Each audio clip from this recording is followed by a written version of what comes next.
जय श्री राधे, जय श्री श्याम। आज हम बड़ी ही सुंदर एक कथा वर्णन करने वाले हैं। बड़ी ही दिव्य कथा है कि व्यक्ति के कर्म कहीं नहीं जाते। जो जीव जैसा कर्म करता है वैसा ही फल उसे प्राप्त होता है।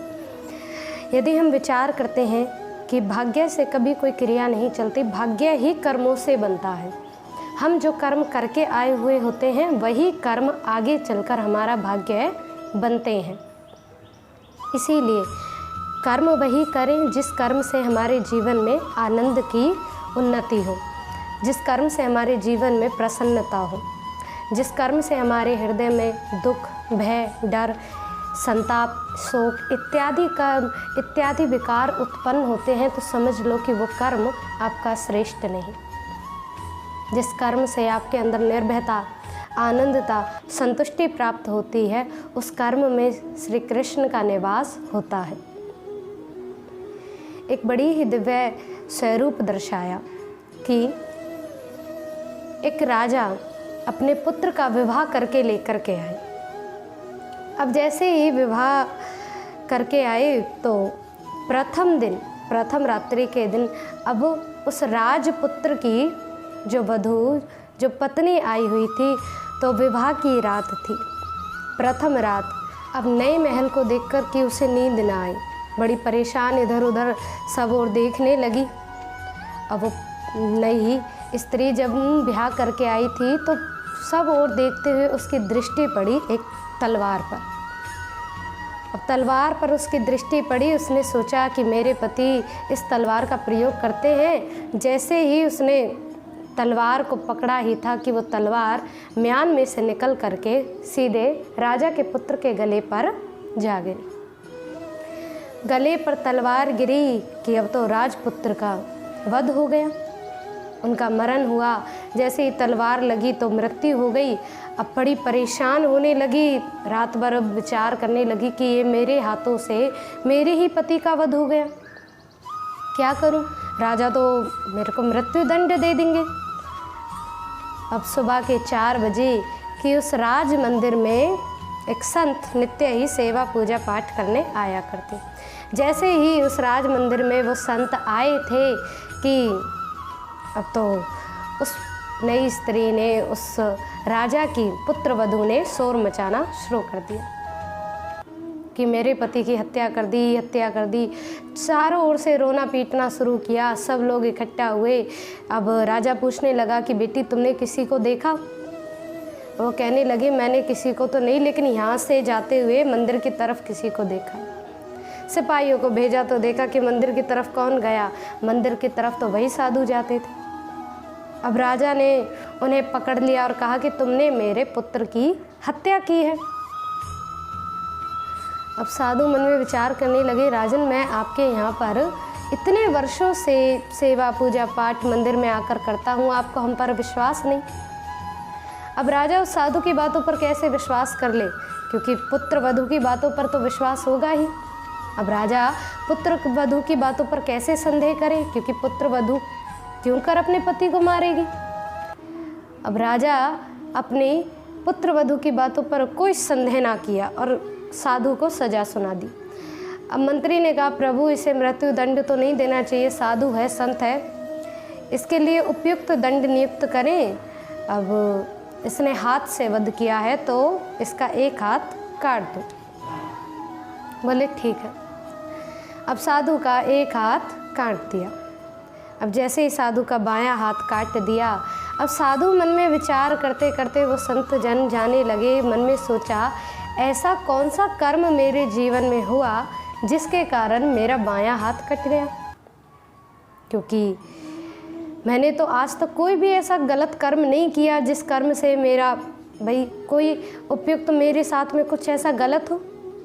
मन में विचार करते सोचा काशी चले, काशी में बड़े विद्वान पंडित रहते हैं, बड़ा नाम सुना है उनका, और उनके पास चलते हैं, वो सब कर्मों के सबके बारे में बता देते हैं। अब ऐसा विचार करके वो साधु जाने लगे। काशी पहुँचे, उन पंडित जी के यहाँ पर पहुँचे।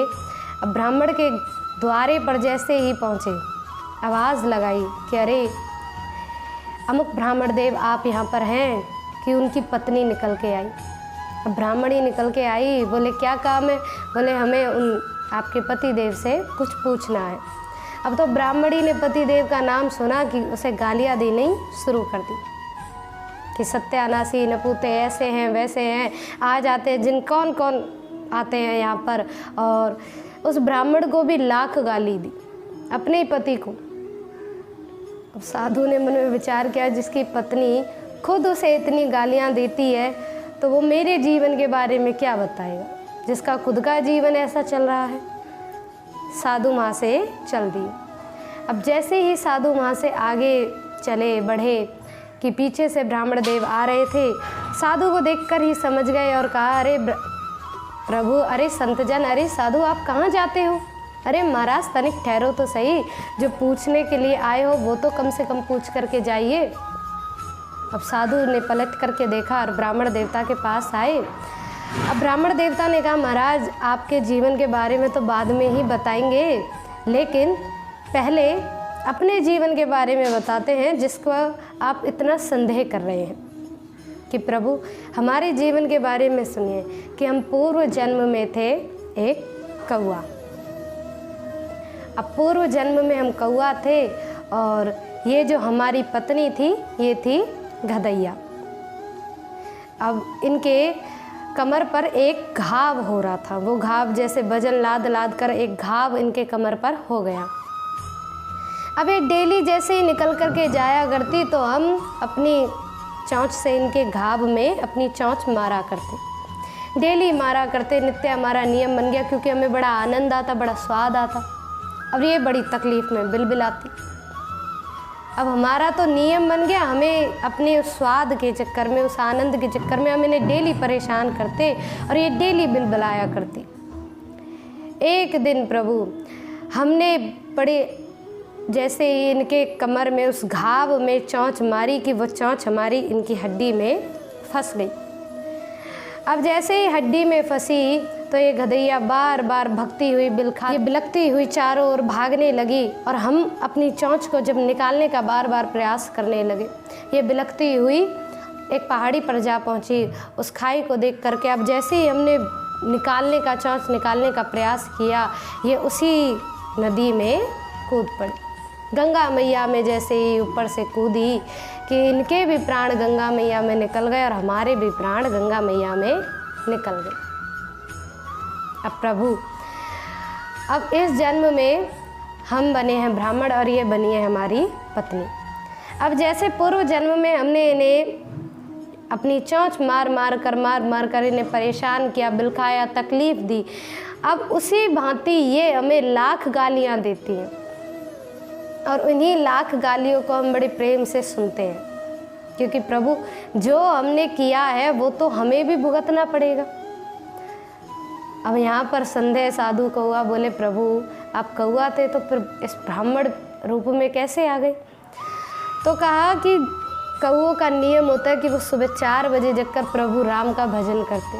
बोले प्रभु राम का हमने भजन किया, इस कारण से ब्राह्मण रूप में हम आ गए। गंगा मैया में प्राण गए, इसलिए दिव्य ज्ञान की भी प्राप्ति हो गई। और प्रभु अब कर्म था और इसीलिए आज ये कर्म हमें भी भुगतना पड़ रहा है। अब साधु के मन में जो संदेह था वो दूर हुआ। अब पूछने लगे प्रभु हमारे बारे में बताइए। तो ब्राह्मण देवता ने साधु के बारे में कहा कि महाराज आप इस जन्म में भी साधु हैं और पहले जन्म में भी साधु थे। अब ये बात सुनकर साधु बड़े प्रसन्न हुए। बोले प्रभु आगे क्या? तो बोले प्रभु आप इस जन्म में भी साधु, पिछले जन्म में भी साधु, बस आपकी गलती कहाँ हुई? आप तो भजन कर रहे थे अपने साधु रूप में, दिव्य रूप में, अपने दाएं हाथ में माला लेकर के प्रभु का ध्यान कर रहे थे। एक कसाई एक गैया के पीछे उसे मारने के लिए दौड़ रहा था। और प्रभु वो कसाई कौन था? राजा का बेटा, और वो गैया थी राजा की पुत्रवधू।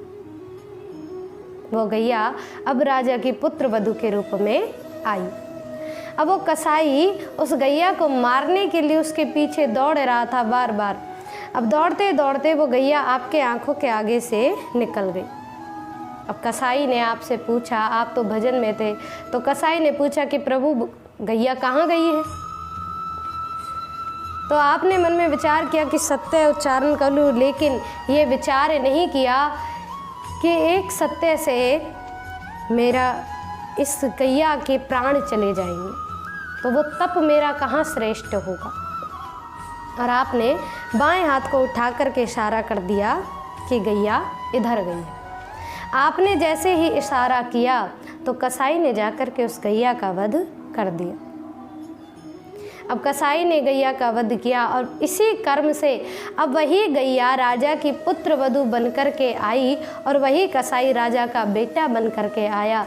इसीलिए उस गैया ने अब इस जन्म में अपना बदला, अपना वो कर्म नियुक्त किया। जैसे कसाई ने उस गैया को मारा था, उसी भांति आज पुत्र वधू ने उस अपने पति को मार दिया।